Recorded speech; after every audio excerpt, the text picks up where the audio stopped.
tierra tiembla. Una tormenta de polvo avanza rápidamente. De ella emergen cientos de jinetes.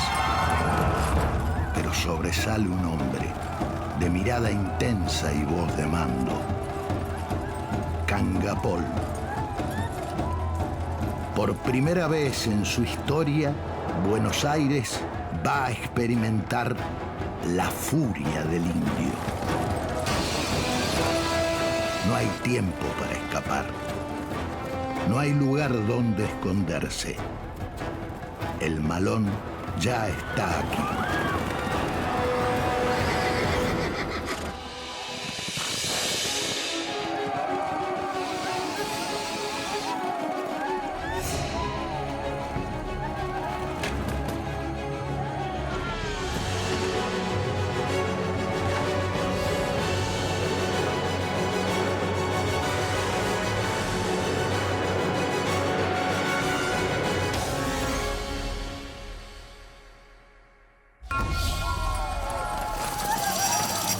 Su vida transcurrió entre la lucha armada y los tratados de paz. En la frontera sur fue un jefe poderoso, temido y respetado.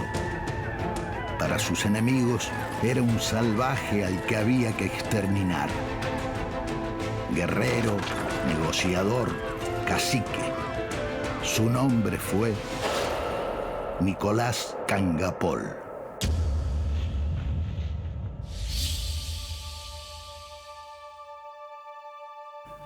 Hacia el siglo XVI, en la región central de la actual Argentina y Chile, había 4 grandes grupos indígenas: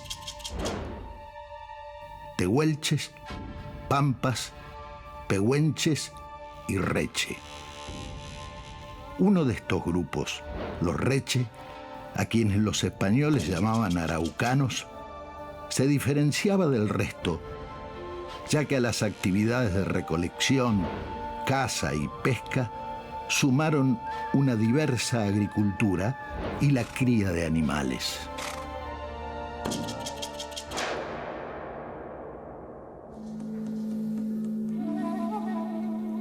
Pero la ambición española avanza hacia el sur del virreinato y transforma la vida de las comunidades.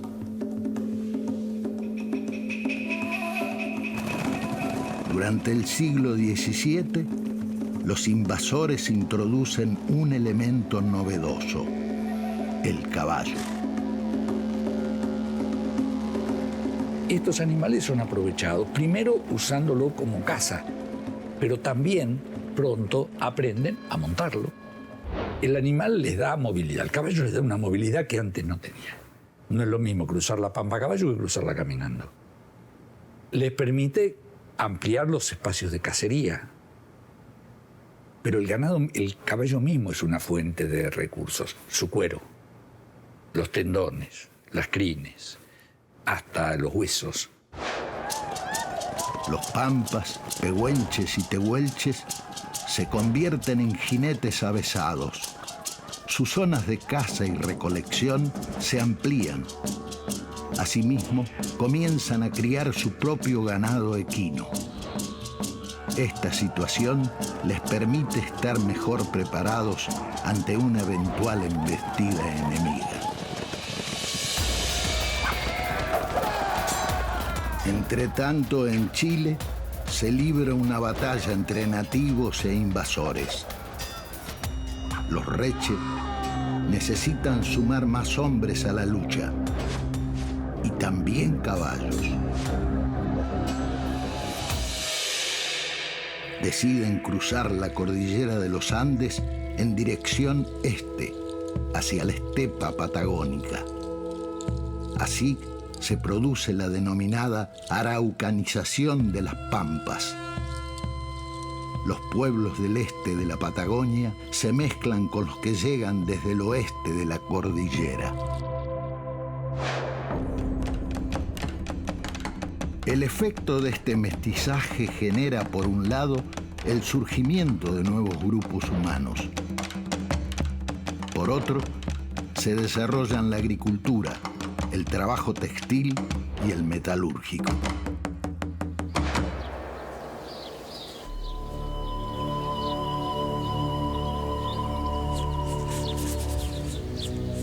El siglo XVIII en realidad es un siglo muy largo y es un siglo de muchísimos cambios en el Río de la Plata y en el área pampeana. Un sistema de navegación más rápido y más ágil le da a Buenos Aires un lugar que lo va a hacer crecer como un punto de intercambio, como salida de la plata potosina, ahora que llegan barcos, como entrada de productos. Y la ciudad crece hasta terminar el siglo siendo capital de un virreinato. Y al mismo tiempo, Buenos Aires empieza ahora a fijarse en las pampas. A Buenos Aires le interesa el comercio indígena, es un comercio que mueve muchos recursos. Existe un mutuo desprecio. Sin embargo, se necesitan. Los hispanocriollos compran cabezas de ganado, sal y plumas de ñandú que le venden los indios. Y estos les compran prendas de algodón, tabaco y yerba, entre otros productos. Estos intercambios generan rutas de circulación de mercancías. Es un sistema comercial que prospera sin ningún tipo de regulación.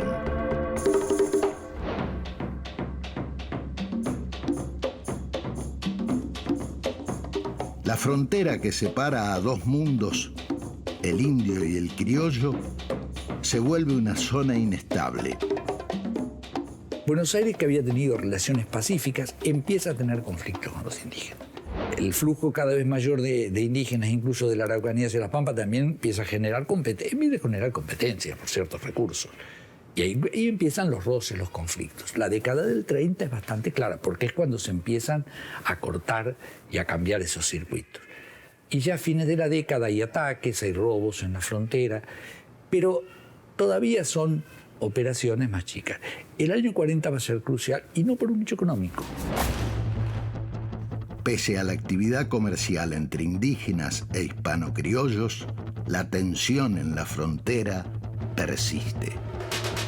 Los caciques reafirman su liderazgo conduciendo ataques contra la sociedad colonial.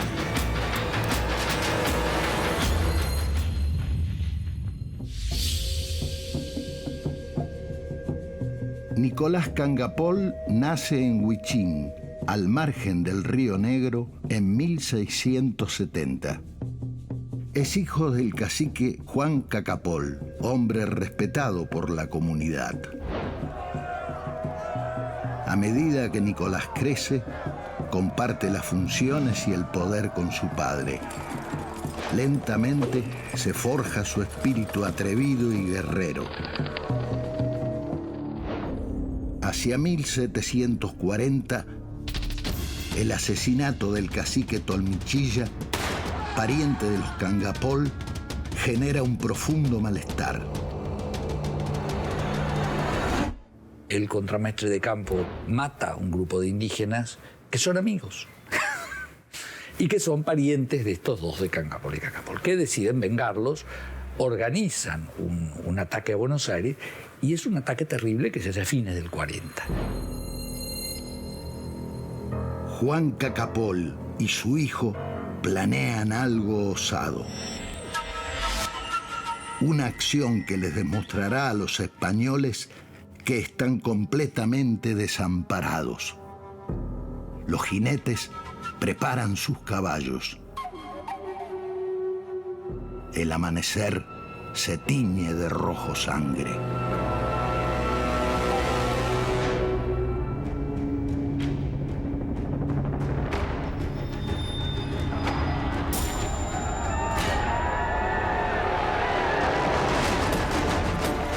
El Malón avanza por arrecifes. Las lanzas no tienen clemencia. Juan Cacapol y su hijo parecen ser uno. Un solo guerrero que maniobra hábilmente su arma.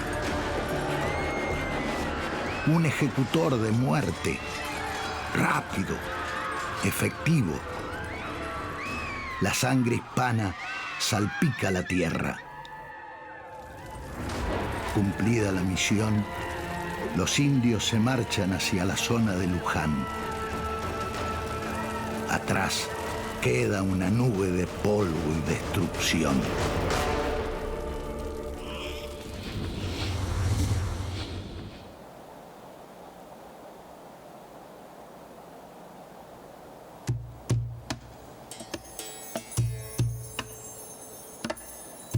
El objetivo de la coalición multiétnica liderada por Cangapol fue demostrar su irritación por los ataques que habían cometido los españoles previamente. O sea, era devolver un daño recibido. Lo que se hizo fue eliminar un número suficiente de españoles, que debían ser gente que opuso resistencia, capturar prisioneros, quizás con la intención de canjearlos por familias prisioneras en manos de los españoles, y resarcirse. Poco después del Malón ocurre un hecho que cambia la vida de Nicolás para siempre. Juan Cacapol muere. El muchacho se conmueve al ver que su pueblo lo reclama como cacique. Así llega al poder el jefe más poderoso de las tribus pampeanas. Es la hora del cacique bravo. La imagen de su crueldad puede estar o arraigarse en dos hechos. Uno es la anécdota que cuenta Fagner de que cerca de su morada él exhibía una gran cantidad de osamentas de enemigos muertos como evidencia de su éxito militar. Y el otro hecho es que es el primer líder que amenaza seriamente la ciudad de Buenos Aires en prácticamente un siglo de contactos interétnicos.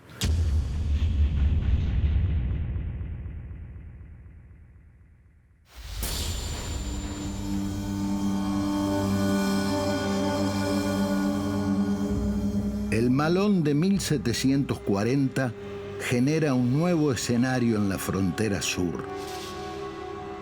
Las autoridades coloniales buscan desesperadamente una solución a lo que ven como un problema: los indios. La estrategia consiste, por un lado, en la instalación de pequeños fortines. Estas estructuras se instalan con miras a detener los malones. Pero la furia europea no logra silenciar el clamor de los nativos. Es así como se aplica otro recurso: la religión. En Buenos Aires prácticamente es la única experiencia misional que hay hasta ya el siglo XIX y que es pedida por los caciques. Las misiones duran poco, relativamente, y en realidad son un fracaso. En primer lugar, estas misiones no son bien recibidas en Buenos Aires. Era meter un intermediario en el comercio con los indígenas. Es decir, los jesuitas lo que tienen claro es que cuando ponen pueblos de indios, los blancos fuera, y es la orden la que actúa como mediador y controlador de las relaciones con el mundo blanco. Eso lo han hecho en las misiones del Paraguay. Por otro lado, en Pampa es diferente. Son poblaciones que no tienen tradición de sedentarismo. Son móviles. Los indios llegan a la misión, están una temporada y se van. Y después vuelven. Entonces, el problema es cómo mantener esas haciendas o esas estancias. Lo logran en parte, en alguna de las misiones, sobre todo en la de la Concepción, que es la que está más cerca del río Salado, se arma una cierta estancia, pero que es insuficiente para mantener todo el sistema misional. Paralelamente, la corona española implementa una serie de pactos con los jefes indios. Se incentivan los liderazgos a fin de que los acuerdos fueran duraderos. Así sucede con Cangapol. Desde Buenos Aires se envía una comitiva de 300 españoles al mando del capitán Cristóbal Cabral. acompañado por el jesuita Matías Strelbel. Las negociaciones duran 3 días. Finalmente se acuerda la paz. Cangapol es nombrado defensor de la frontera sur. Este cargo lo sitúa por sobre las demás comunidades pampas y serranas. Y con miras a evitar futuros conflictos, se toma el río Salado como división entre las tierras indias y las españolas. Cuando los españoles lo conocen a través de los misioneros jesuitas en el sur de Buenos Aires, los gobernadores de Buenos Aires lo que hacen es inmediatamente atraerlo hacia un tratado político. Y el que suscribe ese tratado político con las autoridades borbonas va a ser Cangapol. Y entonces en el mapa, por ejemplo, va a decir, por primera vez, frontera con los indios a partir del Tratado de 1744. Y entonces aparece por primera vez en un papel diplomático que los españoles reconocen el territorio indígena al otro lado del río Salado de Buenos Aires y la figura política de Cangapol. ¿Sí? A Cangapol en el tratado lo nombran maestre de campo de las sierras. Asimismo, el acuerdo permite que se establezcan otras 2 reducciones misioneras. La paz que tantas vidas y recursos se había llevado, por fin llega. Estos caciques están mostrando ya capacidades de alianza, capacidades de movilización de hombres, capacidades de negociación. Esto de guerrear un año, al año siguiente firmar un tratado. No tienen después una actividad bélica importante y en realidad la sensación que uno tiene en los documentos es que los caciques no hacen guerra por la guerra misma. Es decir, en última instancia la guerra es un elemento que se integra dentro de su componente social, pero con objetivos mucho más puntuales. En 1748, y como parte de los acuerdos, Cangapol visita la misión del padre José Cardiel. Allí debía recibir 50 vacas, pero esto no sucede. Así queda evidenciada la desconfianza de los hispano-criollos. El conflicto crece. El padre Strelbel acusa al cacique Bravo de hacer la guerra a los misioneros. Estas mentiras agotan la paciencia de Cangapol. Cuando los jesuitas establecen esta misión en el 49, lo que hacen es meter a un grupo hostil o con el cual quizás Cangapol no tuviera buenas relaciones en pleno territorio que él considera su área de influencia. De ahí la hostilidad que él va a manifestar, que va a culminar con la desaparición final de las misiones, gracias a su actuación. En 1750 se terminan los acuerdos de paz. Cangapol se prepara para la guerra. Su plan consiste en atacar la misión del padre José Cardiel. Para tal fin, convoca a caciques subalternos, pero uno de ellos, llamado Ayalep, se niega. El cacique no permite discrepancias y ordena asesinarlo. El malón, liderado por el cacique Bravo, cae sobre la misión. Pero los jesuitas, que habían sido alertados por indios disidentes, resisten. Sin embargo, el líder decide lanzar un nuevo ataque contra otra reducción.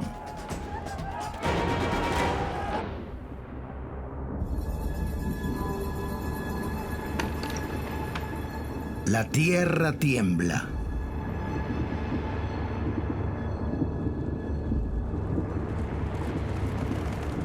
El viento trae sonidos extraños, mezcla de animal, mezcla de humano. Los jesuitas están atrincherados, imploran la ayuda divina, pero no reciben respuesta. El malón llega a la reducción. Cangapol comienza el ataque.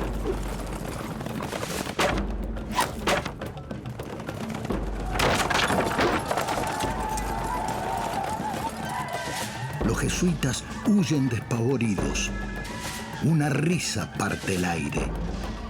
El cacique bravo saquea el lugar, celebra la victoria junto con sus hombres.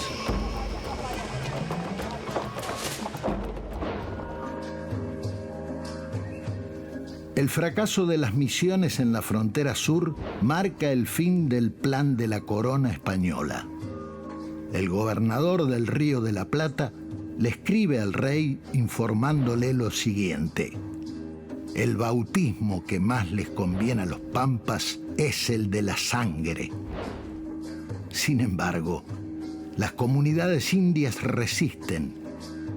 Con el paso de los años, Cangapol mantiene su actividad guerrera, pero también está predispuesto a posibles acuerdos. En el año 1755, a sus 85 años de edad, el cacique firma un nuevo tratado de paz. Y la muerte de Cangapol en 1757, que se produce cerca del fuerte de Chascomús, porque él está sentado en ese lugar, lo que va a provocar es que, bueno, estas alianzas, por decirlo de alguna forma, se tejan de vuelta. Nicolás Cangapol fue un líder que defendió a ultranza los intereses de su pueblo. Supo combinar la negociación con la guerra cuando la situación lo ameritaba.